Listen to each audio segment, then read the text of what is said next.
So you've thought about starting a journal or are interested in starting one, but just don't know where to start. Well, I'm here to help. I will be going over the highlights of How to Keep a Spiritual Journal by Ron Klug. It's something I started in the last 6 months thanks to this book.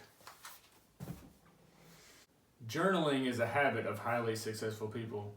In her book, 5 Things Successful People Do Before 8 a.m., Terry Savelle Foy says this: keeping a journal isn't just for teenage girls documenting every move of their crush at school. It's for business leaders, presidents, authors, entrepreneurs, and dream achievers.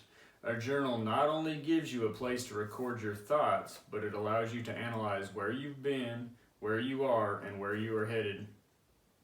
Journals are not for recording what you ate for breakfast or what you wore to class yesterday. Jim Rohn says this: a life worth living is a life worth recording. Ron Klug says this about journaling: a journal is a tool for self-discovery, an aid to concentration, a mirror for the soul, a place to generate and capture ideas, a safety valve for the emotions, a training ground for the writer, and a good friend and confidant. Many famous people from all walks of life have kept a journal. Their journals help us know what life was like when they lived, what they worked on while they lived, and what their thinking was behind what they did and why they did it. Businessman John D. Rockefeller, military grade George Patton, inventors Ben Franklin and Thomas Edison, presidents John Adams, Ronald Reagan, and Prime Minister Winston Churchill, authors Ernest Hemingway and Mark Twain, just to name a few. Research has shown that if you don't write something down within 37 seconds, you'll most likely never remember it, and within 7 minutes, it's gone forever.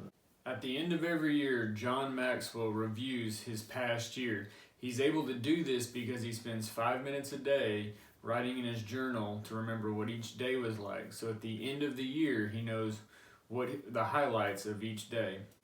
There are many other benefits to keeping a journal: growth and self-understanding, caring for your soul, guidance and decision-making, making sense and order of life, releasing emotions and gaining perspective, expression and creativity, clarifying what you believe, setting goals and managing your time, working through difficult problems. Now that you know the benefits of journaling, let's talk about how to journal and the different types of journals. There are self-contained notebooks, spiral notebooks, blank books. You can use a 3-ring binder to organize entries by topic instead of daily. There's line pages, blank pages, dot grid. Some people buy a journal and decorate it. Others buy one that they already like and use it that way. Some people draw in their journal. Some people add article clippings. Some people add pictures to their journal. Some people prefer a computer. Some people use a voice recorder. Although using a voice recorder can be hard because it's hard to find things, the computer can be easy to find things. But remember, if you use a computer, to back it up to an external hard drive to help avoid the possibility of losing it in a computer crash. Alright, types of journals. If there's a topic, you can have a journal on it. It's your journal in your life, and it doesn't matter if anyone agrees with what you decide to journal on. But here are some ideas to help you get started. Notes on books, family journal, dream journal. If you do a dream journal, you may want to get The Divinity Code by Adam Thompson and Adrian Beale. You can also do a work journal, a nature journal, a project journal. Most people just write about their day, what's on their mind, what they did, how they felt, and how they reacted to certain situations. You can also write about interesting conversations that you had with different people. You can write your prayers. You can write questions you were asking. Ron Klug says this: questions reveal where we are in life's journey. Part of my journal is dedicated to questions. And I also have a video on questions you should go watch after this one. You can write about memories you have when they occur. This may help you process them more fully. You may write about insights you have about yourself or a situation you're going through. You may choose to write about what brings you joy, what you're grateful for. You may write about your achievements or what you would like to achieve, and on the flip side, what you have failed at and how you have learned from that and how you're growing from that. You may write about world events, what events have altered and illuminated your time. World events are the backdrop to our everyday lives. Sometimes they radically shape our lives. You can write down quotes that impact you. You can write letters to people. Now, we don't write as many letters anymore thanks to technology, but you may write a letter to somebody that is gone and you were unable to talk to. You can write about your travels and vacations, and this can help you remember what you did and where you went more easily. You can write about your future or your past. You can do this at any age, but the younger you are, you don't have much past behind you, so you usually focus more on your future, what you would like to accomplish. The older you get, you'll have more life experience to analyze and help you grow and help others going forward. The older you get, you'll focus more on your past. You can help others grow, but don't forget to focus on your future because you still have life to live and you still have a legacy to leave behind for your family. One way reflecting on your past can be beneficial is writing your life story. This can be very, very beneficial to your family. This is also a great way to pass down wisdom from one generation to the next. You can do this any way you want, but here are some ideas to help you get started. Starting with your major life events, birth to school age, elementary school years, then your middle to high school years, then you can do college or trade school, or if you just started work, you may decide then to do it by decades, 20s, 30s, and so on. You can do your marriage, what you did for work, raising a family, your retirement. You may decide to do a life-altering event.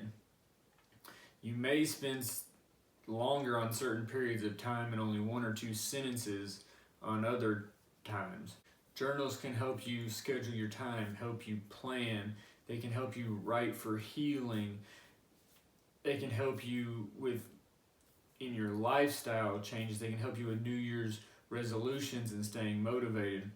Remembering why you started something will help you stay motivated. You may review your journal entries anytime you want, but end of the year, your birthday, and anytime you fill the pages of one of your journals is a good time to go back and review them.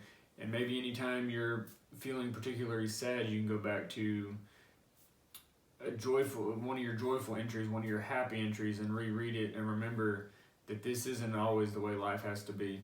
You can look at what you did and what you want to accomplish. You can mark the important entries so you can find them again for easy access in the future. Adding them to a table of contents will help you find them more quickly as well. Now you have some ideas about what to write about. Now, how about when to write? You know your schedule better than anybody, but morning and evening lend themselves as the best times to write. Sometimes they vary. Sometimes you write once a day for a while, and then you find yourself writing more than once a day. Then you go back to once a day, or it can vary. But being consistent with it is what's really important. Try not to go too many days without writing because you can forget certain things. Your way of keeping a journal is the right way, though. But remember, be honest, because you don't want to lie to yourself. Well, you don't want to lie to anybody either, but you don't want to lie to yourself in the journal because you can deceive yourself and not properly see a situation. It's amazing when you write things down, how black and white it can be and how clear it can become when you are honest. Experiment with your journal. what you write about, what you write in, if you type it. And remember, don't make it a chore, make it enjoyable. It's your life. You want to enjoy what you write about. Don't think you just have to write about one topic either. You may choose to write about several topics, and you may not write about a lot of them a lot of the time, but you may choose to decide to add something that's relevant to your life in some other topic. Don't feel bad about that. It's your journal. It's what you choose to write about. Step 1 to journal writing. Buy a journal and decorate it if you want to. And add a table of contents if you want to. Step 2, start writing. Step 3 is review when you get done with one of them. Journals can help you navigate seasons of life, especially turbulent seasons where everything seems confusing. As Douglas Rumford puts it, the aim of the journal is to generate the energy to become an overcomer. Well guys, thanks for watching. May this be your best year yet. Remember, you're an overcomer, and have a blessed day.